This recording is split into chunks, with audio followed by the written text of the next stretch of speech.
O molho de cranberry pingava da borda do prato de porcelana branca como sangue. Olhei para aquela gota, que se esgueirava lentamente em direção à toalha de mesa, e pensei que era da mesma forma que a vida se esvaía de mim.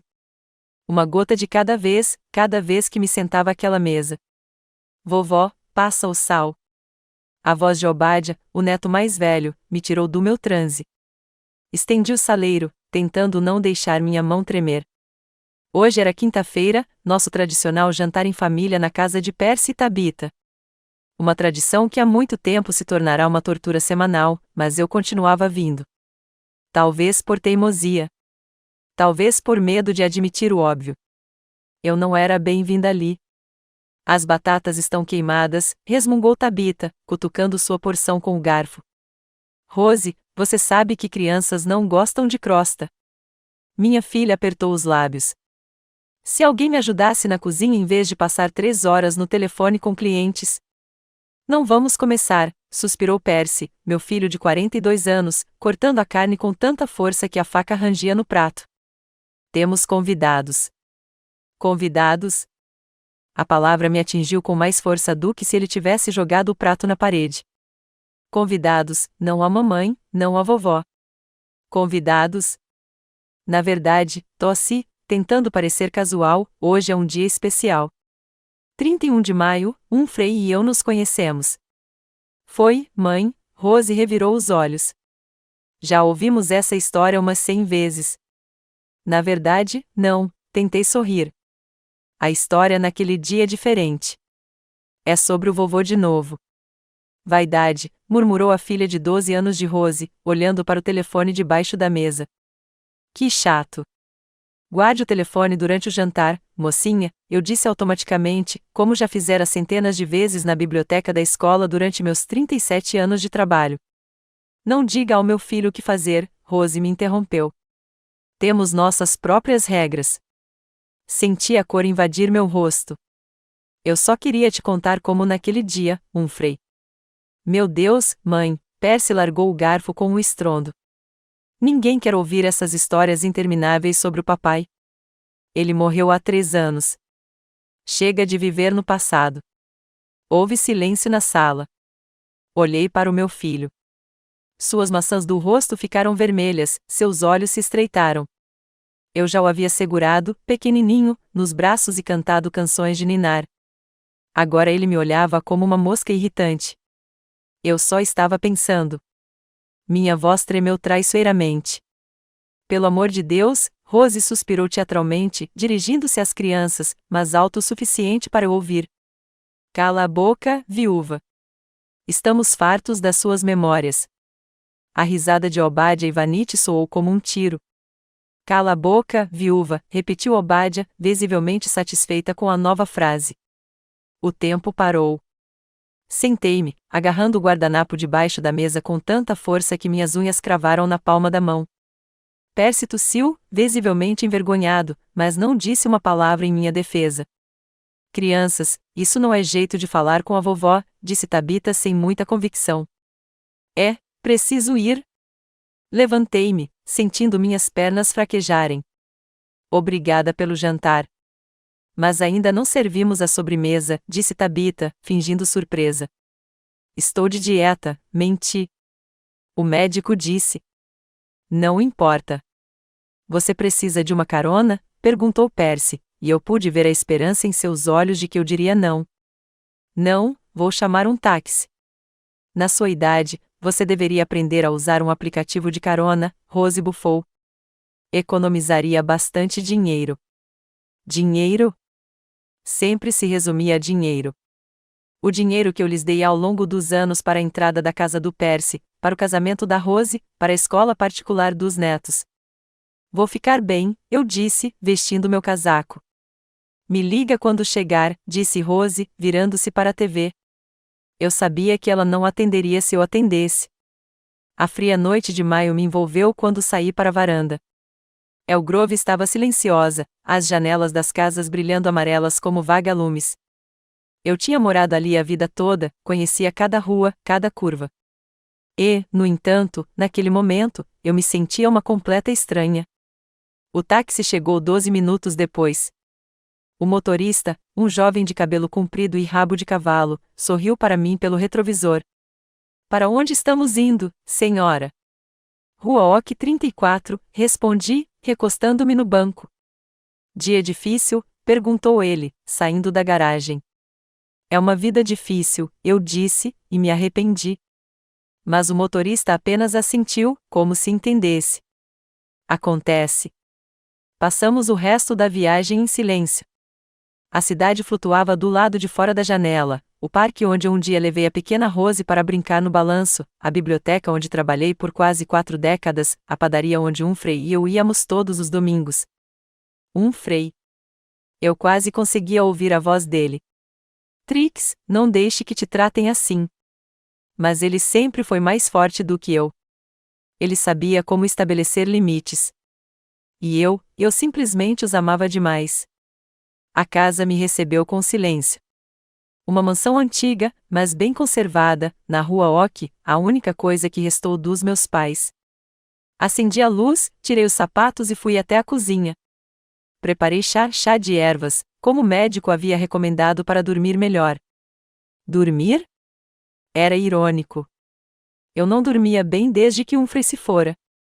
Com a xícara na mão, subi para o quarto. Nosso quarto, com uma cama de casal na qual eu agora ocupava apenas a minha metade, como se Humphrey pudesse voltar a qualquer momento. Vesti minha camisola, sentei-me em uma cadeira perto da janela e tomei meu chá. Cala a boca, viúva.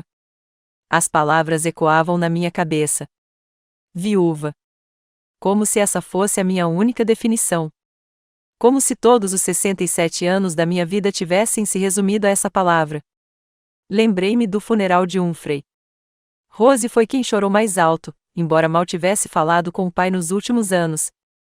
Percy permaneceu impassível, como o pai no funeral do avô. Chegamos em casa e preparei o jantar para todos. Ninguém perguntou como eu estava. As semanas seguintes passaram em um transe. As crianças passavam por lá, verificavam o que eu estava comendo, quais remédios eu estava tomando e então desapareciam até o primeiro telefonema. Mãe, precisamos trocar o telhado e não temos dinheiro. Sabe, com as crianças, está tão caro agora. Dei $15.000 ao Percy. Era dinheiro guardado para a viagem que eu e Humphrey sonhávamos em fazer. O Percy nem sequer agradeceu. E aí veio a Rose. Ela tinha decidido mudar de emprego e precisava aguentar alguns meses. Eu pagava as contas deles enquanto ela procurava um novo lugar. Eles começaram a aparecer com mais frequência, mas só quando precisavam de alguma coisa, dinheiro, para eu tomar conta das crianças, para fazer o jantar para todos. Mãe, você fica em casa o dia todo mesmo. O que você faz? Eu levava a Vanity para aulas de balé 3 vezes por semana. Eu buscava o Obadiah na escola quando ele estava com febre. Eu ouvia a Tabitha reclamar do meu filho que não ajudava em nada com as crianças. Lavar roupa, cozinhar, limpar, qualquer coisa que fosse útil, para que não se esquecessem de mim. Mas, a cada mês que passava, eu me sentia cada vez mais uma serva, não uma mãe ou avó. Mãe, você não fez do jeito que eu pedi de novo. Nossa, é tão difícil lembrar que criança não come vegetais verdes? Desculpe o atraso de 3 horas. Esquecemos de avisar que mudamos de planos. Não, mãe, não podemos te levar ao show. Não vai ter nenhum idoso lá. Você vai se sentir deslocada. Não conte essas histórias chatas. Crianças não se interessam. Por que você ainda guarda as coisas do seu pai? Não acha que está na hora de seguir em frente? Eu toleirei. Sorri. Disse a mim mesma que eles não estavam sendo maldosos, que era difícil para eles, que eu era sensível demais. Mas hoje... Cala a boca, viúva. A xícara tremeu em minhas mãos e algumas gotas de chá caíram na minha camisola. Coloquei-a no parapeito da janela e fui até a cômoda. A gaveta de cima rangeu quando a abri. Lá, sob uma pilha de suéteres, havia uma caixa de joias de mogno. Puxei-a e voltei para a cadeira. Lá dentro, havia cartas, dezenas de cartas do Humphrey. Ele me escrevia todos os dias quando viajava a negócios, mesmo na era dos celulares e e-mails. Porque sentimentos verdadeiros precisam ser expressos em tinta no papel. Trix, peguei uma, aleatória, e desdobrei a folha amarelada. Minha querida Trix, vi o pôr do sol sobre as montanhas hoje e pensei em você. Em como você ama a cor rosa do céu antes do pôr do sol. Em como você torce o nariz quando ri. Em como você é a pessoa mais corajosa que eu conheço, mesmo se achando uma covarde. Dobrei a carta. Lágrimas escorriam pelo meu rosto, mas nem tentei enxugá-las. Corajosa? Humphrey sempre via algo em mim que eu não via em mim mesma. A noite cobria o quarto. Sentei-me na cadeira, debruçando-me sobre as memórias como as pérolas de um colar quebrado. Nosso primeiro encontro na biblioteca. Seu pedido de casamento ridículo quando ele estava tão nervoso que deixou cair a aliança na fonte. O nascimento do Percy. Como choramos de felicidade. Os primeiros passos da Rose. Peças de teatro na escola. Formaturas. Casamentos. Quando tudo mudou? Quando meus filhos se tornaram essas pessoas frias e calculistas? Ou eles sempre foram assim, e eu simplesmente não queria ver? Lembrei-me de como Percy me dissera aos 16 anos que eu lia demais e vivia de menos. De como Rose declarara aos 23 que Humphrey e eu éramos pessoas simples demais para entender suas ambições. Na época, essas palavras me magoaram, mas eu as descartava como maximalismo juvenil. Agora, percebia que não eram explosões aleatórias. Eram a essência delas. Estava clareando lentamente do lado de fora da janela. Não consegui pregar os olhos, mas senti uma estranha clareza. Era como se a névoa que me envolvia pelos últimos 3 anos, não, muito mais tempo, começasse a se dissipar. Levantei-me, fui até a janela e a abri. O ar fresco da manhã invadiu o quarto, trazendo o cheiro de grama recém-cortada e a promessa de um novo dia. Cala a boca, viúva. Eu não aguentava mais. Eu não precisava aguentar. E pela primeira vez em anos, me permiti admitir o óbvio. Meus filhos não me amavam. Talvez nunca tenham amado. Esse pensamento deveria ter doído mais. Mas, de uma forma estranha, me senti aliviada. Era como se eu finalmente tivesse me livrado da mochila pesada que carregava há anos. Tirei uma mala velha do armário, a mesma que Humphrey e eu havíamos levado para nossa lua de mel. O couro estava rachado, mas as fechaduras ainda funcionavam. O forro xadrez cheirava a lavanda e lembranças. A manhã já havia chegado. Os primeiros raios de sol filtravam-se pelas cortinas de renda, pintando padrões intrincados no chão do quarto. Sentei-me na beira da cama, ainda segurando as cartas antigas de Humphrey. A noite sem dormir não me cansará. Pelo contrário, eu me senti excepcionalmente lúcido. Coloquei as cartas cuidadosamente de volta na caixa e fui até o armário. Uma mala velha estava na prateleira de cima. Peguei-a e passei a mão sobre o couro gasto, limpando a poeira. Aquela mala guardava não apenas um pedaço do meu passado, mas talvez do meu futuro. Meu olhar pousou em uma fotografia com moldura de prata sobre a mesa de cabeceira, Percy e Rose em sua formatura do ensino médio. Eles estavam sorrindo, felizes e cheios de esperança. Eu também já havia sorrido para aquela foto uma vez. Agora tudo o que eu senti era amargura.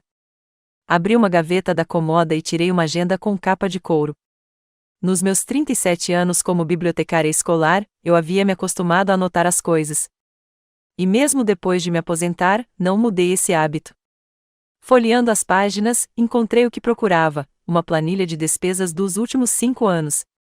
$32.000 para a entrada da casa de Percy e Tabitha. $21.000 para o casamento de Rose e Clarence. $14.000 para a escola particular de Obadiah. $18.000 para o tratamento odontológico de Vanity.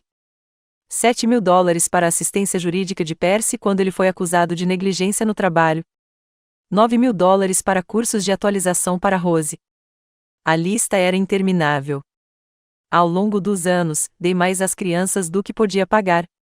A pensão da bibliotecária não era generosa, mas economizei em tudo: roupas, comida, remédios, só para ajudá-las. Humphrey sempre dizia que estávamos mimando-as demais. Trix, elas precisam aprender a se sustentar sozinhas. Mas eu não conseguia dizer não. Cada vez que ligavam com outro pedido, eu ouvia em suas vozes os bebês que um dia embalei em meus braços. E, a cada vez, eu dizia sim. Fechei a agenda e fui até a janela. El Grove estava acordando. A vizinha passeava com seu terrier. O leiteiro deixava garrafas na porta. O ônibus escolar buscava as crianças na esquina. Apenas uma manhã comum de um dia comum. Exceto por mim, nada jamais seria comum novamente. Com passos firmes, dirigi-me ao escritório. O pequeno cômodo no final do corredor que pertencia a Humphrey. Depois que ele morreu, eu quase nunca mais entrava ali. Muitas lembranças. A escrivaninha de mogno estava coberta por uma fina camada de poeira. Passei a mão sobre a superfície polida, como se estivesse cumprimentando um velho amigo. Então, abri a gaveta de baixo e tirei uma pasta com o título Investimentos.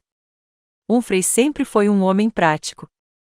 É preciso poupar para os dias difíceis, costumava dizer. Mas fui além de apenas poupar. Depois que me aposentei, comecei a frequentar um clube de investimentos para idosos no centro comunitário. No início, por curiosidade, depois com interesse crescente. Eugene Paxton, ex-banqueiro que dirigia o clube, viu potencial em mim. A senhora tem uma mente analítica, senhora Wimborne. Bibliotecários são bons em organizar informações e identificar padrões. Comecei com pouco, com algumas ações de empresas locais. Depois, diversifiquei meu portfólio adicionando títulos e fundos de índice. Ao longo dos anos, mantive um livro razão duplo, um para meus filhos, que incluía uma pensão modesta, e outro, o verdadeiro, onde meus investimentos cresceram e se multiplicaram. Abri a pasta e olhei o último extrato. O valor na conta me fez sorrir. As crianças não faziam ideia de que sua pobre mãe bibliotecária tinha tanto dinheiro. Dinheiro mais do que suficiente para uma nova vida. Peguei uma folha em branco e comecei a escrever. Minha letra, que se tornará quase caligráfica ao longo dos anos trabalhando com fichas de catálogo, corria pela página. Queridos Percy e Rose, quando vocês lerem esta carta, eu não estarei mais em El Grove. Parei e releio o que estava escrito. Dramático demais. Humphrey teria rido de tal frase. Amassei o lençol e recomecei. Percy e Rose, o jantar de ontem à noite me fez repensar muitas coisas. Quando Obad e Vanity gritaram o cala a boca, viúva, e você não os impediu, percebi que nosso relacionamento tinha chegado a um ponto sem volta. Errado de novo. Muito acusatório. Eu não queria ir embora com rancor. Depois de tomar uma xícara de chá, sentei-me à mesa novamente. A terceira tentativa foi um sucesso. Escrevi de forma direta e honesta, sem acusações, mas sem autojustificação. Sobre começar uma nova vida, sobre colocar minha casa à venda, uma casa que pertencia somente a mim, pois a havia herdado dos meus pais. Sobre não poder mais sustentá-los financeiramente, nem aos filhos deles. Eu te amei desde o primeiro dia em que você nasceu e te amarei até o meu último suspiro. Mas o amor não deve se transformar em escravidão, nem para quem dá nem para quem recebe. Espero que um dia você entenda a minha decisão. Mãe. Fechei a carta em um envelope e a coloquei na mesa de centro da sala de estar, onde as crianças certamente anotariam quando viessem verificar porque eu não estava atendendo o telefone. A próxima ligação que fiz foi para Gena Ubrobro, uma corretora de imóveis local. Não éramos amigas próximas, mas nos encontrávamos ocasionalmente em clubes do livro. Beatrix, ela pareceu surpresa. A que devo esta ligação tão cedo? Gena, quero vender a casa, eu disse sem rodeios. Houve uma pausa do outro lado da linha. Sua casa na Oak? Mas você morou lá a vida toda. É exatamente por isso que quero vender. É hora de seguir em frente. Outra pausa, depois um tom profissional. Certo. Quando posso ir lá para uma avaliação? Hoje não é bom. Vou embora. Você consegue ir sem mim? Você tem chaves reservas, já que regou minhas flores no ano passado. Beatrix, o que está acontecendo? Havia preocupação em sua voz. Não é nada. Sorri, embora ela não conseguisse perceber. Eu só imaginei que, aos 67, não era tarde demais para recomeçar. Depois de conversar com Gena, liguei para o banco e combinei a transferência dos fundos para uma nova conta em outra cidade. Depois, entrei em contato com Eugene, do clube de investimentos, para informá-lo dos meus planos. Eu sempre soube que você era uma aventureira, Trix, ele riu. Só não se esqueça de me dar seu novo endereço para que eu possa lhe enviar nossas newsletters. A última ligação foi para um serviço de táxi. Eu tinha reservado um carro para o meio-dia. Agora era hora de fazer as malas. Abri o armário e comecei a remexer nas minhas coisas. O que levar para minha nova vida? Meu olhar pousou no vestido azul que Humphrey me dera no nosso 30º aniversário de casamento. Para combinar com a cor dos seus olhos, ele disse então: eu só usará 2 vezes, no nosso aniversário e no funeral dele. Depois de um momento de hesitação, dobrei o vestido e o coloquei na mala. Depois, adicionei algumas roupas casuais, sapatos confortáveis, roupas íntimas e uma nécessaire. Eu não tinha muitas joias, uma aliança de casamento que nunca tirei, um colar de pérolas que ganhei dos meus pais no meu aniversário de 18 anos e uma pulseira de prata que ganhei da escola quando me aposentei. Tirei minha aliança e a encarei por um longo tempo, apoiando-a na palma da mão, depois a coloquei de volta, resolutamente. Não era um símbolo do passado, mas uma parte de mim. Uma parte que eu queria guardar. Em uma pequena bolsa de viagem, coloquei meus álbuns de fotos, minha caixa de cartas de Humphrey, minha agenda com registros de investimentos e alguns dos meus livros favoritos. Todo o resto poderia ficar aqui. Móveis, louças, lembranças acumuladas ao longo de décadas. Bens materiais nunca significaram tanto para mim quanto memórias. Depois de terminar de fazer as malas, sentei-me no sofá da sala e olhei ao redor. Cada canto daquela casa guardava uma história. Foi aqui que eu cresci. Foi aqui que Humphrey me trouxe depois que nos casamos. Nossos filhos nasceram e foram criados aqui. Lembrei-me de como Percy, aos 3 anos, quebrou o vaso favorito da mãe e chorou, com medo de punição. Como Rose, aos 7, assou biscoitos pela primeira vez e os serviu orgulhosamente no chá.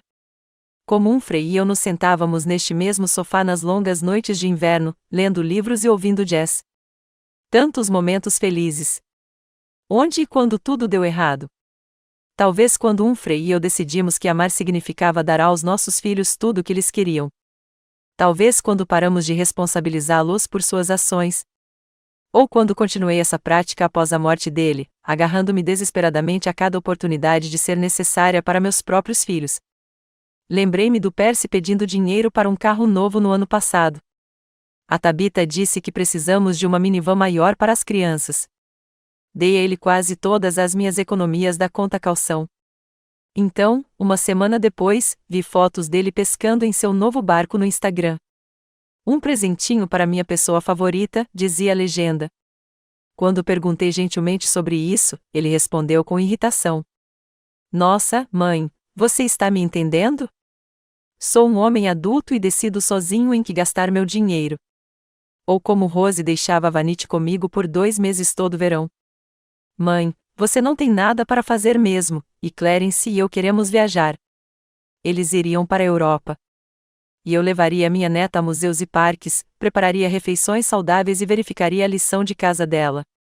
A vaidade era uma boa menina, mas a cada ano ela se tornava cada vez mais distante, passando mais tempo no celular e respondendo com mais grosseria às minhas tentativas de contato.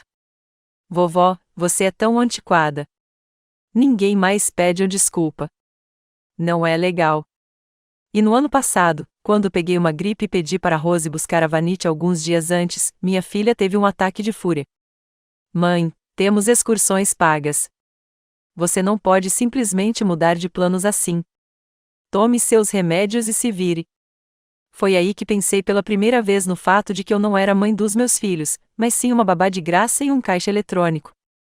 O toque do telefone me tirou das lembranças. O número da Rose. Não me dei ao trabalho de atender. 1 minuto depois, o tom da mensagem tocou. Mãe, você está bem? Por que não está atendendo? Deixei o telefone de lado, então, resolutamente, abri as configurações e o silenciei. Que se preocupassem. Embora provavelmente não estivessem preocupados com a minha saúde, mas com quem iria buscar Obadiah na sessão de esportes hoje à noite, como havíamos combinado uma semana antes. A campainha tocou. Olhei pela janela e o táxi já havia chegado, embora ainda estivesse meia hora adiantado. Já estou chegando, gritei, embora o motorista não pudesse ter me ouvido. Olhei ao redor novamente, verificando se havia esquecido algo importante. Meu olhar pousou em uma fotografia antiga sobre a lareira, de Humphrey e eu, no dia do nosso casamento. Eu estava usando um vestido branco simples que eu mesma fiz a partir de uma revista. Ele usava um terno emprestado do irmão. Sorrimos como se o mundo inteiro nos pertencesse. Tirei a foto da lareira e a guardei cuidadosamente na minha mala de viagem. Essa lembrança tinha que ir comigo. Ao sair de casa, não olhei para trás. Não queria que minha última lembrança daquele lugar fosse um olhar por cima do ombro. Em vez disso, fechei a porta resolutamente, girei a chave na fechadura e desci os degraus da varanda. Bom dia, disse o motorista, abrindo o porta-malas. Para onde estamos indo? Para a rodoviária, por favor, respondi, entregando-lhe minha mala. Férias? Perguntou ele, me ajudando a guardar a bagagem. Não. Sorri. Uma nova vida.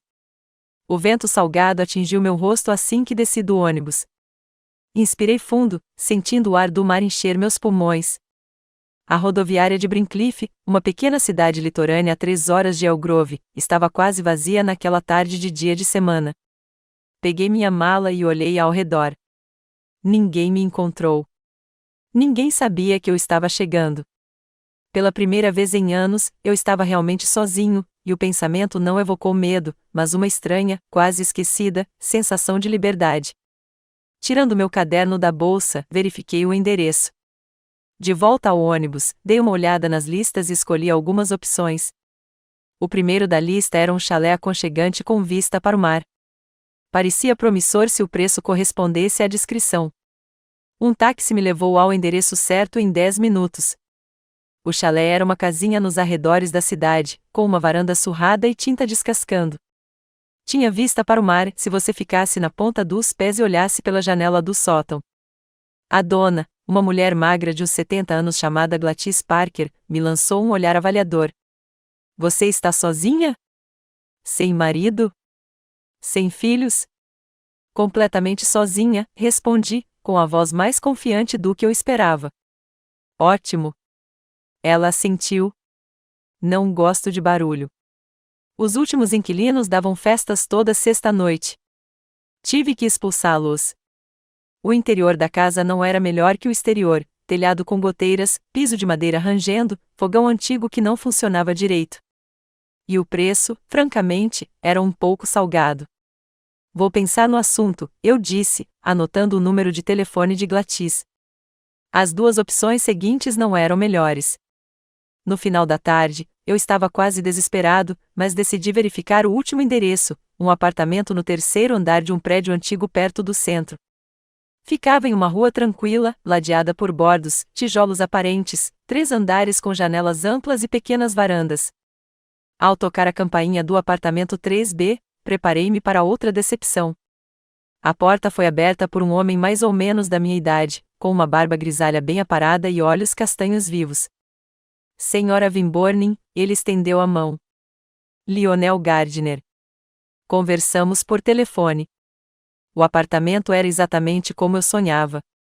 Uma sala de estar iluminada com uma janela saliente com vista para a rua. Uma cozinha pequena, mas funcional. Um quarto com uma janela para o leste.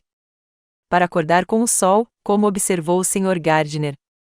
E o melhor de tudo, uma pequena varanda que, em um dia claro, dava para uma faixa de oceano. Eu fico com ele, eu disse sem pensar.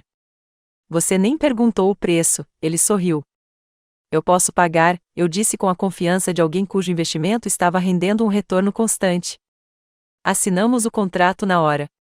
O Sr. Gardner não era apenas o proprietário, mas também um vizinho.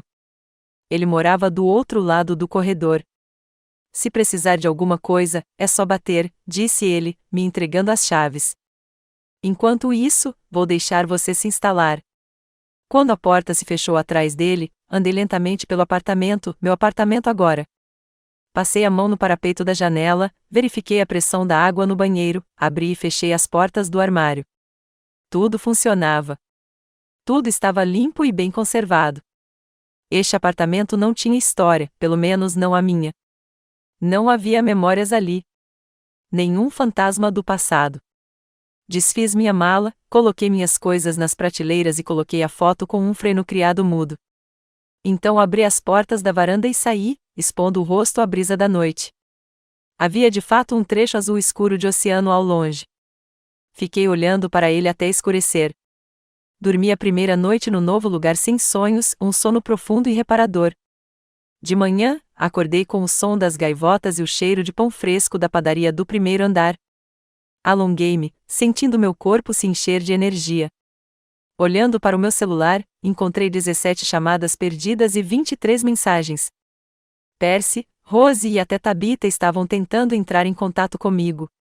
A última mensagem de Rose dizia: "Mãe, Percy e eu fomos à sua casa. Onde você está? Estamos preocupados. Ligue para nós imediatamente." Eles encontraram a carta. Agora, sabiam que eu tinha ido embora. E, claro, estavam em pânico não por preocupação comigo, mas por causa da retirada repentina do apoio financeiro e da perspectiva de vender a casa. Silenciei as notificações e guardei meu celular na gaveta da mesa. Deixei para lá. Eu tinha coisas mais importantes para fazer: conhecer minha nova cidade. Brincliffe acabou sendo exatamente como eu esperava, pequena, mas não provinciana. Turistas suficientes no verão para manter bons restaurantes e lojas, mas não tantos a ponto de parecer um parque temático. As pessoas na rua cumprimentavam sem nem se conhecerem, um hábito que já não existia mais em Elgrove. Encontrei um café aconchegante na rua principal e pedi o café da manhã, uma omelete de salmão com ervas. Em Elgrove, eu nunca tomava café da manhã em um café. Muito desperdício, eu dizia a mim mesmo. Na verdade, muito solitário. Ali, saboreei cada mordida, observando os transeuntes e saboreando o excelente café. Novo na cidade? Perguntou a garçonete, servindo meu café. O nome no crachá dela era Louise. Como você adivinhou? Sorri. Todo mundo conhece todo mundo em Brincliffe.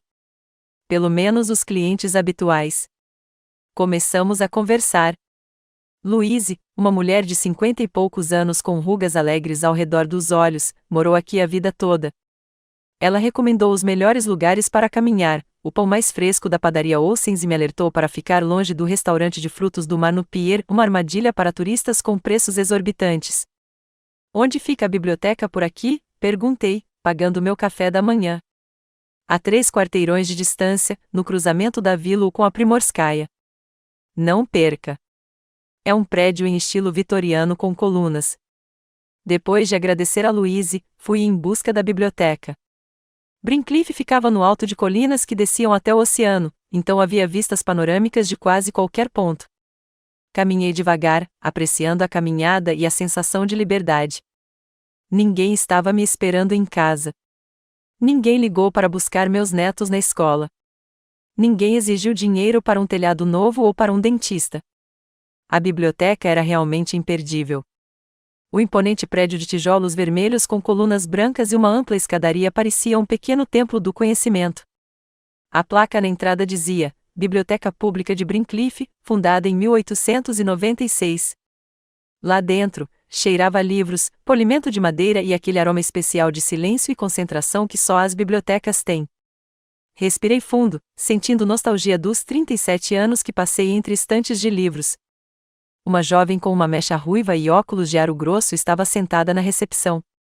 "O que posso fazer por você?" perguntou ela, erguendo os olhos do computador. "Gostaria de solicitar um cartão de biblioteca", respondi. "Acabei de me mudar para Brincliffe." "Bem-vinda. Sou Audrey Finn, bibliotecária-chefe." "E você?" "Beata Trix Wimborne." "Trix está bem." Preenchi os formulários, mostrei meu documento de identidade, 5 minutos depois, estava com meu novo cartão da biblioteca. "Você parece conhecer bem bibliotecas", disse Audrey, me entregando um retângulo de plástico brilhante. 37 anos como bibliotecária escolar em Elgrove. Eu não conseguia esconder o orgulho na minha voz. Os olhos de Audrey brilharam. "Sério? Que incrível! Simplesmente não temos um voluntário para a hora da leitura infantil aos sábados. Nossa leitora regular, a Sra. Bloomfield, quebrou o quadril. Você gostaria? Abri a boca para dizer não. Não foi por isso que deixei Elm Grove, para não ter que cuidar dos filhos dos outros? Mas então imaginei uma manhã de sábado, uma roda de crianças ouvindo uma história, e aquela magia especial que acontece quando uma criança mergulha pela primeira vez no mundo de um livro. Eu adoraria, ouvi minha voz dizer. Maravilhoso! Audrey bateu palmas. Venha neste sábado às 10 horas da manhã. Costumamos ler algo sazonal. Conversamos mais um pouco sobre a biblioteca, sobre novos livros, sobre o sistema de catalogação. Então Audrey me levou para a sala de leitura, uma sala ampla com pé direito alto, mesas de madeira e cadeiras confortáveis perto das janelas. Fique à vontade, disse ela. E bem-vindos à nossa família da biblioteca. Família. A palavra não me evocava mais associações dolorosas. Talvez porque significasse algo diferente ali, uma comunidade de interesses, não de sangue. Livre escolha, não obrigação. Escolhi uma cadeira perto da janela com vista para a praça da cidade e mergulhei na leitura, um romance de Anne Tyler que eu queria ler há muito tempo, mas não tinha tempo. O tempo na biblioteca era diferente, tranquilo, comedido, sem pressa. Li, tomei notas, às vezes apenas olhava pela janela. E pela primeira vez em anos, me senti eu mesma, não a mãe de alguém, nem a avó de alguém, nem a viúva de alguém, apenas Beatrix Wimborne, uma mulher que amava livros e tinha direito à própria vida. Os dias seguintes se passaram na agradável correria da adaptação. Comprei algumas plantas para a varanda, cortinas novas, almofadas coloridas para o sofá. Em uma loja de móveis usados, encontrei uma cadeira de balanço antiga, igual à que estava no meu escritório na biblioteca da escola. Todas as manhãs, eu tomava café da manhã no Café da Louise e depois ia à biblioteca ou explorava a cidade. No primeiro sábado, organizei uma hora de leitura infantil e gostei tanto que concordei em fazê-la semanalmente. À noite, sentava-me na varanda com um livro e uma taça de vinho, outra pequena alegria a qual eu não me permitia antes. Meu telefone continuava a fervilhar de ligações e mensagens. Eu as olhava de manhã e à noite, mas não respondia. O tom das mensagens mudava de preocupação para irritação, e depois para pura raiva. Mãe, onde você está? Estamos ficando loucos de preocupação. Rose, primeiro dia. Sério, mãe, você simplesmente pega o telefone e vai embora assim? Isso é irresponsável. Percy, segundo dia. Não acredito que você colocou a casa à venda. A casa também é nossa.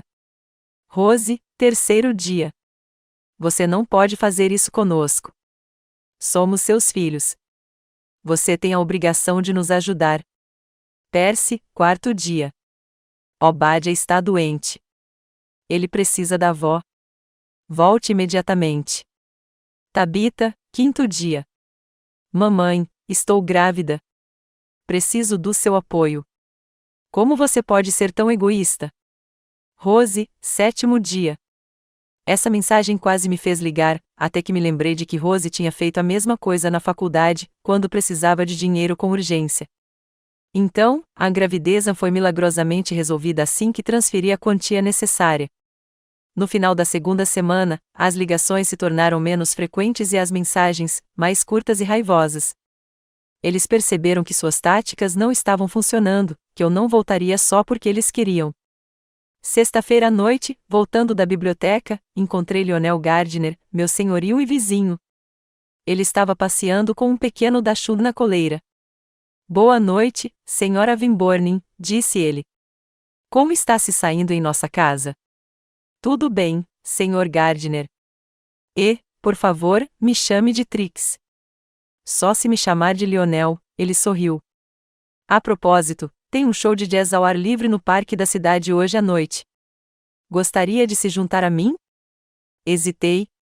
Eu jamais iria a um show sozinha em Elm Grove, e certamente não aceitaria um convite de um homem que eu não conhecesse. Mas aqui em Brincliffe, eu era uma pessoa diferente, uma pessoa livre. Eu adoraria, respondi. O concerto foi maravilhoso. Um quarteto de jazz local tocou clássicos de Duke Ellington e Louis Armstrong.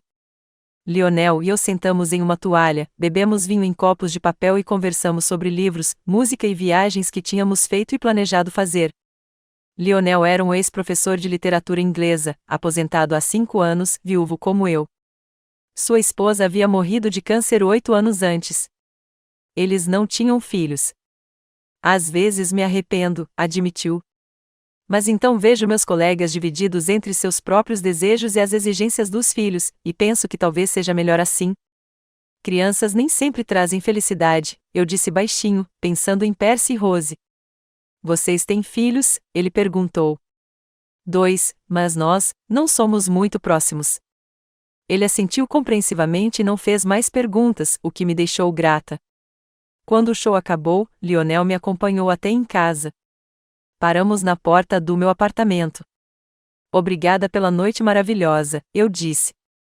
Obrigada pela companhia, ele respondeu. Sabe, tem alguma coisa rolando em Brincliffe toda sexta-feira. A próxima é um show de um artista local. Parece interessante. Então, temos um acordo? Havia um brilho de esperança em seus olhos. Temos um acordo, assenti. Fechei a porta atrás de mim, recostei-me nela e sorri. Pela primeira vez em anos, eu tinha um encontro não oficial, entre duas pessoas mais velhas, mas ainda assim um encontro, e estava gostando. O telefone sobre a mesa piscou com novas mensagens. Peguei-o e li a última. Mãe, a formatura da Vanity no ensino fundamental. Você precisa vir. Ela é sua neta, pelo amor de Deus. Antes, essas palavras me fariam largar tudo e correr. A culpa era minha companheira constante, culpa por não ajudar o suficiente, por não doar o suficiente, por não estar presente o suficiente na vida dos meus filhos e netos. Agora, simplesmente apaguei a mensagem. Abri meu calendário e anotei, sexta-feira, exposição com Lionel. E, pela primeira vez em anos, não senti necessidade de verificar se aquela data coincidia com algum evento familiar em Elk Grove. Já fazia quase 2 meses desde que eu havia saído de Elk Grove. Numa manhã ensolarada, eu tomava um café da manhã tranquilo na varanda do meu apartamento quando o telefone tocou com um toque insistente. Era Jenna Ubrobro, a corretora de imóveis que estava vendendo minha casa. Beatrix, você está sentada? Ela parecia preocupada. O que houve? Senti meus ombros ficarem tensos. Seus filhos contrataram um advogado. Eles estão tentando contestar seu direito de vender a casa. Suspirei, mas não fiquei surpresa. Em algum lugar no fundo da minha mente, eu esperava algo assim. Com base em quê? Algo sobre a casa ser uma herança de família e eles terem o direito de ocupação. Sinceramente, parece um completo absurdo do ponto de vista jurídico. A casa está apenas em seu nome. Então não há com o que se preocupar. Tentei fazer com que minha voz soasse mais confiante do que realmente me sentia. Na verdade, não. Enquanto tudo isso está sendo resolvido, o negócio está atrasado. A jovem família que queria comprar a casa pode mudar de ideia se a negociação se arrastar por muito tempo. Agradeci a Jenna pela informação e prometi entrar em contato com meu advogado. Ao desligar o telefone, fiquei olhando para o oceano por um longo tempo, tentando acalmar minhas emoções intensas. Eu esperava raiva, desespero, talvez até culpa. Mas, em vez disso, tudo o que senti foi cansaço e um estranho alívio por não precisar mais fingir que tínhamos um bom relacionamento. Naquele mesmo dia, entrei em contato com Arthur Gillespie, o advogado idoso que um dia ajudara Humphrey com seu testamento. Ele ouviu atentamente e me garantiu que, legalmente, minha posição era incontestável. Você herdou a casa dos seus pais. Todas as escrituras estão em seu nome. Você pagou impostos e contas de serviços públicos. Eles não têm direito sobre a propriedade. Pedi que ele me representasse. A situação era desagradável, mas eu me sentia estranhamente calmo. Pela primeira vez na vida, eu estava fazendo o que achava certo sem pensar no que as crianças diriam. Uma semana depois, recebi uma carta de Percy, a primeira que recebi desde que me afastei. Estava cheia de repreensões, ameaças veladas e tentativas de manipulação.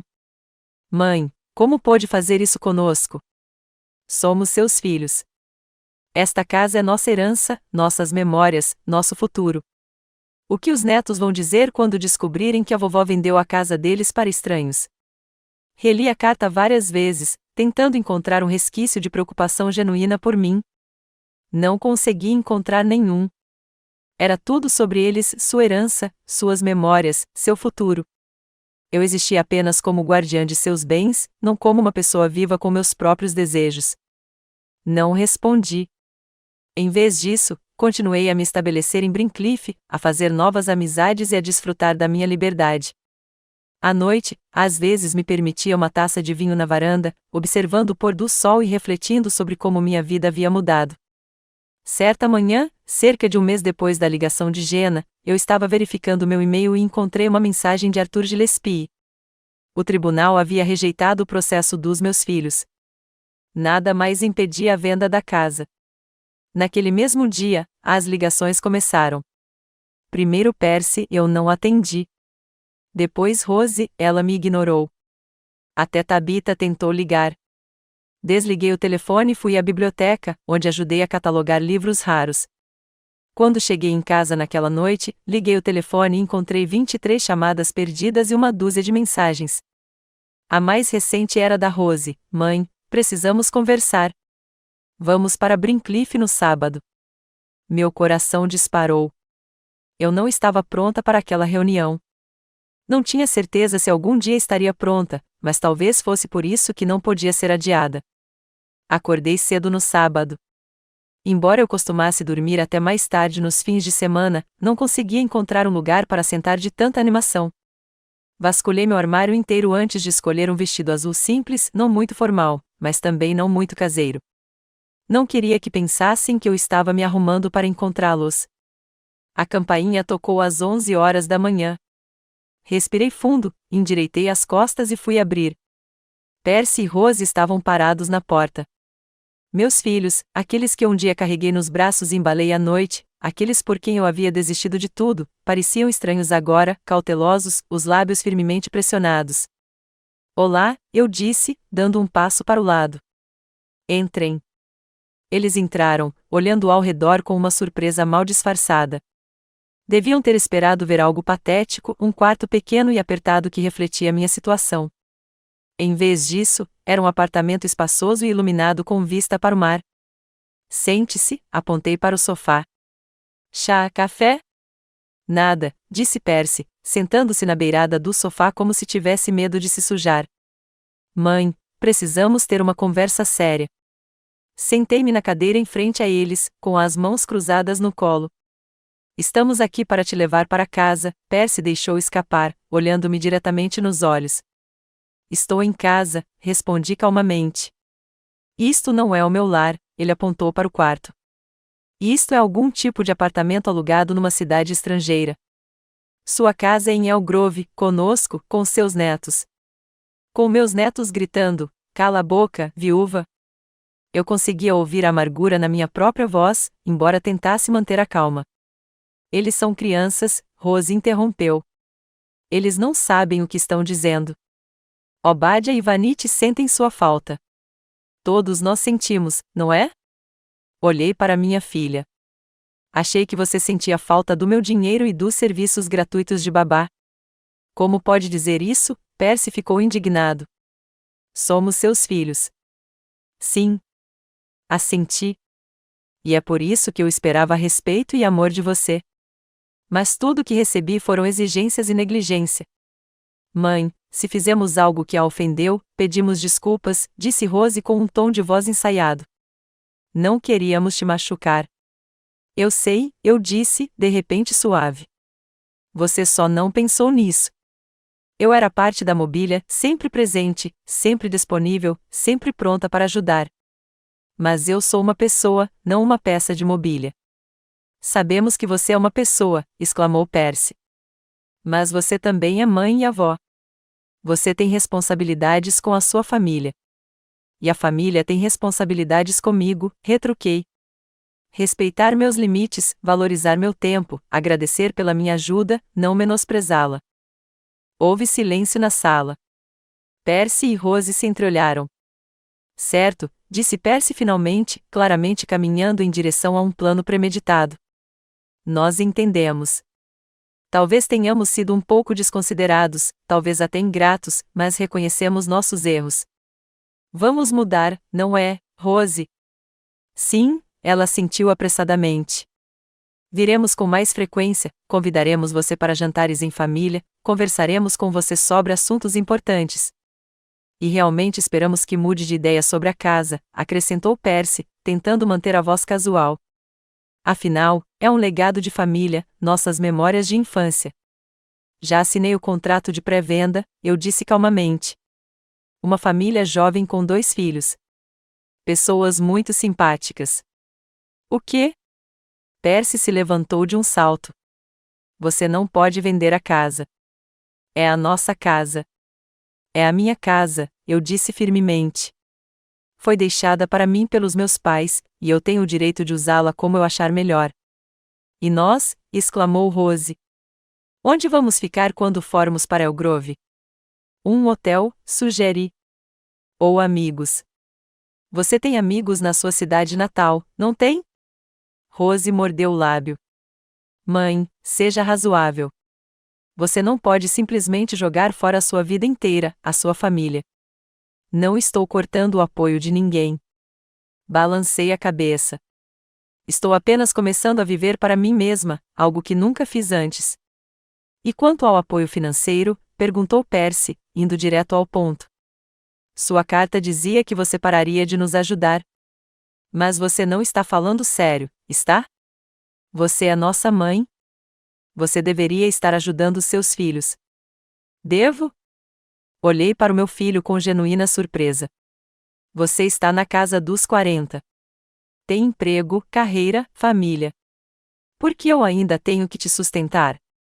Não apoio, corrigiu Percy. Ajudar. É diferente. Vocês 2 ganham mais do que eu ganhava trabalhando na biblioteca, apontei. E ainda pedem dinheiro o tempo todo. Talvez o problema não seja a renda, mas as despesas. Você não entende, suspirou Rose. Os tempos são assim. Tudo é caro. Filhos, escola, clubes, férias. Entendo. Levantei-me, avisando que a conversa havia terminado. E minha decisão não mudará. Não serei mais seu caixa eletrônico nem sua babá gratuita. Se vocês quiserem manter um relacionamento de igual para igual, como adultos, não me importo, mas não será a mesma coisa. Essa é a sua última palavra? Perguntou Percy, levantando-se também. Sim, respondi com firmeza. Então não temos nada para fazer aqui. Ele se dirigiu para a porta. Vamos, Rose. Rose hesitou, olhando para mim. Mãe, você sente um pouco de saudade da gente? Dos netos? Amoleci. Claro, sinto sua falta. Vocês são minha família e eu sempre os amarei. Mas também aprendi a me amar e não vou voltar para minha antiga vida. Rose assentiu, aceitando a derrota. Você pode pelo menos mandar um cartão de aniversário para Vanity? Ela vai fazer 13 anos mês que vem. Vou, prometi. E um presente também. Acompanhei as crianças até a porta. A despedida foi constrangedora. Percy murmurou, tchau. Rose me abraçou timidamente. Quando a porta se fechou atrás deles, encostei-me nela e fechei os olhos. Meu coração batia forte, mas não de medo ou arrependimento. Era de alívio. Eu tinha conseguido. Não tinha desistido. Não tinha deixado a culpa tomar conta. Meu telefone tocou na sacada. Uma mensagem de texto. Abri. Lionel estava perguntando se eu queria caminhar até o mar. Era um dia lindo, e a brisa salgada prometia frescor. Eu disse, eu adoraria e fui me trocar. Da janela da cozinha, eu podia ver Percy e Rose entrando no carro. Eles estavam discutindo sobre alguma coisa. Percy gesticulava vigorosamente. Rose balançava a cabeça. Não me senti orgulhoso ao vê-los chateados, apenas confiante de que tinha feito a coisa certa. Eu amava meus filhos. Sempre amara. Mas esse amor não significava mais sacrificar minha própria vida, felicidade e dignidade. A luz da manhã inundava a cozinha do meu novo apartamento. No último ano, mudei de um apartamento alugado para um lugar só meu, um espaçoso apartamento de um quarto no quarto andar de um prédio com vista para o mar. A vista da varanda não era de uma estreita faixa de água ao longe, mas de uma vasta superfície azul que se fundia com o horizonte. Sentei-me à mesa com uma xícara de café, apreciando o silêncio do início da manhã. Pela janela aberta, vinham o canto das gaivotas e o som distante das ondas. À minha frente, havia uma pilha de correspondências que eu havia tirado da caixa na noite anterior, mas não tivera tempo de ler. Contas, folhetos de vendas, um catálogo de sementes para a horta na varanda. Eu mexia metodicamente nos envelopes enquanto minha mão congelava diante de um cartão postal colorido do teatro da escola. Virei a página. Querida vovó Trix, vou interpretar Ofélia na peça da escola no dia 18 de junho. Seria ótimo se você pudesse vir. Sinto sua falta. Sua Willow. Willow é a filha mais nova de Percy e Tabitha, de 10 anos. A única dos netos que nunca me tratou com desdém. Tirei uma foto do envelope. Vi-lo em seu traje de ensaio, com uma coroa de flores artificiais na cabeça, sorrindo para a câmera. Fiquei olhando a foto por um longo tempo, observando os traços faciais da minha neta. Ao longo do ano, a menina havia crescido visivelmente. Seus traços faciais haviam se tornado mais definidos. Em seu sorriso, reconheci a mesma expressão maliciosa, as mesmas covinhas nas bochechas. Antigamente, um cartão como aquele me faria reagir imediatamente, um telefonema confirmando minha presença, reservando ingressos, planejando um presente e, em seguida, a culpa por não ter visto meus netos o suficiente, por não ter participado o suficiente da vida deles. Agora, eu simplesmente deixava o cartão de lado. Mandaria um presente e um cartão de aniversário para Willow. Talvez eu ligasse depois da peça para ver como tinha sido, mas eu não iria para El Grove. E o mais incrível foi que não me senti nem um pouco culpado por isso. Terminando meu café, peguei o celular para verificar meu e-mail. Entre vários e-mails, um marcado como importante do meu banco se destacou. Abri e sorri. Finalmente, a venda da casa em El Grove foi finalizada, e o dinheiro foi depositado na minha conta. A venda demorou mais do que o esperado. A princípio, Percy e Rose tentaram contestar meu direito de propriedade da casa, encontraram uma brecha legal e entraram com um processo. Tive que contratar um advogado e fornecer todos os documentos que comprovassem que a casa pertencia exclusivamente a mim, um testamento dos meus pais, todos os recibos de impostos e contas de serviços públicos assinados por mim. No final, o tribunal deu-me razão, e as crianças tiveram de suportar a situação. Depois, houve problemas com os compradores. Uma família jovem que inicialmente queria comprar a casa não conseguiu obter um financiamento imobiliário. Tive de procurar novas opções. Após vários meses de incerteza, a casa foi finalmente comprada por uma família de médicos com 3 filhos. Agora, olhando para o valor na tela, senti um alívio estranho. O último elo material com minha vida passada havia sido rompido. A casa onde eu havia crescido, onde criei meus próprios filhos, onde vivi com Humphrey por quase 40 anos, agora pertencia a outras pessoas. Elas criariam suas memórias ali, preencheriam o lugar com suas vozes, suas histórias. Passei o dedo pela tela do celular, abrindo pastas. Encontrei a chamada em despesas da família, uma planilha que eu mantinha há 15 anos. Ela registrava todas as despesas dos filhos e netos, desde as grandes, como a entrada da casa do Percy, até as pequenas, como mesada para a vaidade. Somas enormes quando você junta todas elas. Uma parte enorme da minha vida dedicada aos outros. Meu dedo pairou sobre o botão de apagar. Hesitei por um segundo e cliquei decisivamente. Confirmei a ação. O arquivo havia sumido. Desliguei o telefone, levantei-me e fui até a janela. Brincliffe já estava acordado. Atletas corriam pelo calçadão. Cafés e lojas estavam abrindo. Pescadores estavam no mar em seus barcos. Minha cidade. Agora eu realmente a sentia como minha. No último ano, fiz conexões e amigos. O trabalho voluntário na biblioteca se tornou um trabalho remunerado. Liderava leituras infantis 3 vezes por semana e catalogava livros raros. Entrei para o coral e o clube do livro locais. Conheci meus colegas de casa e os frequentadores do café da manhã. E lá estava Lionel. Nossa amizade, lenta mas seguramente, cresceu e se tornou algo mais. Íamos a concertos e exposições, preparávamos jantares um para o outro, trocávamos livros com anotações nas margens. Na presença dele, eu não me sentia como uma viúva idosa, mas como uma mulher interessante, atraente, cheia de vida. Olhando para o relógio, vi que tinha tempo de sobra antes do almoço com o Lionel. Depois de tomar banho e me trocar, decidi ir a pé até a joalheria Ibers, na rua principal. O dia estava quente e ensolarado. Caminhei em ritmo tranquilo, cumprimentando as pessoas que conhecia. Parei na Olsen's Bakery para comprar uma baguete fresca. O Lionel gostava de baguetes francesas no almoço. A campainha da porta da joalheria tilintou melodiosamente quando entrei. Edwin Eber, um joalheiro idoso com uma lupa pendurada num cordão no pescoço, ergueu os olhos da mesa. Senhora Wimborne, o que posso fazer por você? Olá, Sr. Eber. Gostaria de discutir uma ideia com o senhor. Tirei minha aliança do dedo, uma aliança de ouro simples que usei por quase 45 anos, mesmo depois da morte de Humphrey. Quero derretê-la e transformá-la em uma pulseira, disse eu, colocando-a sobre a almofada de veludo.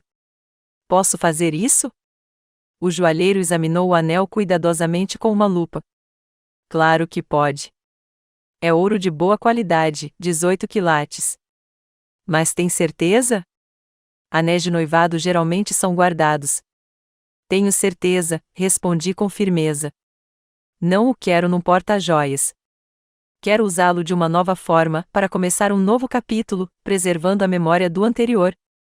Eber assentiu, compreensivo. Alguma ideia para um design? Algo simples e elegante.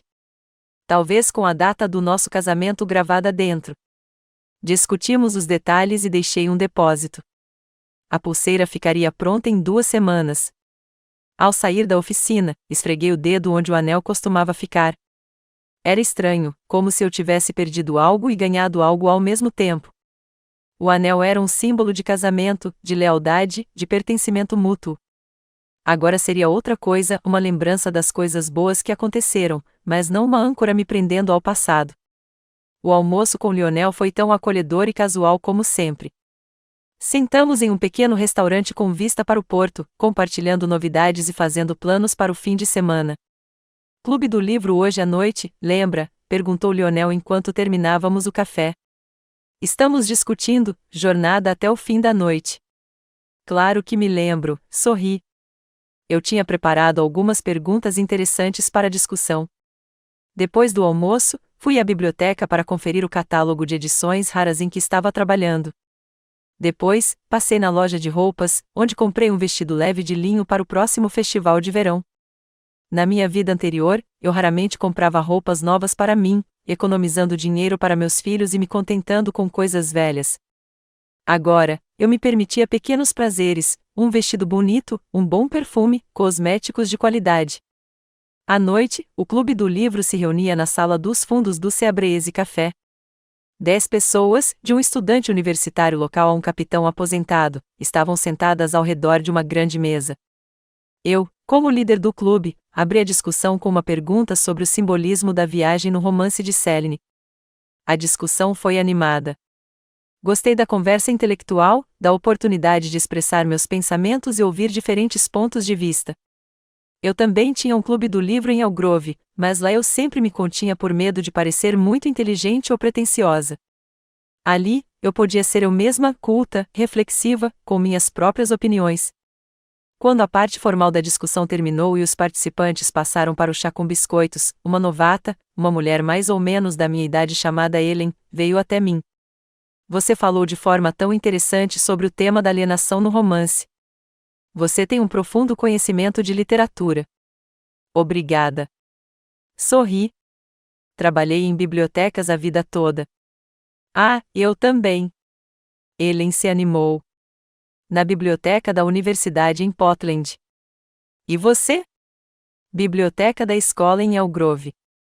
A que distância da sua família? Hesitei por um momento. Eu costumava responder a essas perguntas detalhadamente, falar sobre meus filhos, netos, mostrar fotos, exagerar suas realizações e minimizar seus problemas. Eu criava a ilusão de uma família ideal. Nós não nos comunicamos, respondi brevemente. A propósito, o que você acha do próximo livro? Eu acho 100 Anos de Solidão é uma excelente escolha para a leitura de verão. Ele entendeu a indireta e não perguntou mais nada. A conversa mudou para temas literários, e eu me senti aliviada. Mais um pequeno passo em direção à liberdade de não ter que manter a fachada de família perfeita. Quando voltei para casa depois do clube do livro, encontrei a luz vermelha piscando na minha secretária eletrônica. Apertei o play. Mãe, sou eu, Percy, ligando para saber como você está. Faz tempo que não nos falamos. Pausa constrangedora. Escute, estamos com uma pequena dificuldade financeira. Tabitha perdeu o emprego e Obadiah tem um acampamento esportivo em outro estado. Talvez você possa ajudar. Só um pouquinho, só $5.000. Devolveremos assim que... Apertei o botão de apagar sem terminar de ouvir. Percy ligava mais ou menos uma vez a cada 2 meses com pedidos semelhantes. Era sempre o mesmo padrão, primeiro, fingindo estar interessado na minha vida, depois passando para o verdadeiro propósito da ligação. Nas primeiras vezes, senti uma pontada de culpa, quase sucumbi, mas depois percebi que nada havia mudado. Para Percy, eu ainda era apenas uma fonte de dinheiro, não a mãe que ele amava e respeitava, mas o caixa eletrônico que deveria manter o dinheiro fluindo quando ele precisasse. Rose ligava com menos frequência, mas com pedidos semelhantes. Mãe, a Vanity precisa de aparelho. Mamãe, queremos mandar a Vanity para um acampamento de verão. Mamãe, o telhado está vazando. Vilo era a única que ligava só para conversar, para me contar sobre a escola, para perguntar como eu estava. Talvez porque ela fosse jovem demais para entender os jogos financeiros da família, ou talvez ela fosse simplesmente diferente, mais empática, menos egoísta. Liguei meu laptop e abri o site da companhia aérea. Fazia semanas que eu pesquisava opções para uma viagem ao Alasca, uma viagem com a qual sonhava havia 30 anos. Humphrey e eu tínhamos planejado ir para lá depois que eu me aposentasse, mas não conseguimos chegar a tempo. Sua saúde estava começando a piorar. Adiei a reserva por muito tempo, biblioteca, negócios, clube do livro, shows no parque. Mas o verdadeiro motivo era outro, um medo latente de viajar sozinha, sem família, sem compromissos com ninguém. O medo de não merecer tanta alegria. Hoje, depois do telefonema do Percy, algo me tocou. Num movimento decisivo, escolhi as datas, inseri as informações do meu cartão de crédito e confirmei a reserva. Pronto. Em 3 semanas, eu faria um cruzeiro pelo Alasca, 10 dias de liberdade absoluta, novas experiências e paisagens deslumbrantes. Depois de fazer a reserva, tirei da gaveta da minha mesa um caderno novo com capa de couro, um presente de aniversário da Lionel. Na primeira página, escrevi lugares que quero visitar e comecei a fazer uma lista: Alasca, cruzeiro, passagem interior, observação de baleias, Parque Nacional Denali, Nova York, Museu Metropolitano de Arte, Broadway, Central Park, Itália, Veneza, Florença, Roma, Japão, Flores de Cerejeira, Templos de Kyoto, Jardins de Tóquio. A lista era longa. Durante toda a minha vida, adiei viagens, primeiro por causa das crianças pequenas, depois por falta de dinheiro, depois por obrigações familiares. Agora, nada me impedia de ver o mundo. Virei a página e continuei escrevendo. Ao lado do caderno, havia uma foto de Humphrey, não uma foto de casamento como eu já tinha visto antes, mas uma tirada durante nossas últimas férias juntos nas montanhas. Ele sorria para a câmera, com os olhos brilhando de felicidade. Era assim que eu queria me lembrar dele, feliz, cheio de vida. Quem me dera que você pudesse ver, disse em voz alta, olhando para a foto. Mas agora eu vivo por nós dois. Continuei escrevendo no meu caderno, planejando meu roteiro de viagem pelo Alasca, Junial, Skagway, Geleira Hubbard, Parque Nacional Denali. Na minha mente, eu já estava lá, entre montanhas majestosas e florestas sem limites, em lugares onde a natureza havia preservado sua beleza imaculada. Do lado de fora da janela, o oceano rugia, eterno, imutável, livre. Fechei meu caderno, fui até a sacada e abri as portas, deixando entrar a brisa fresca do mar. Amanhã seria um novo dia.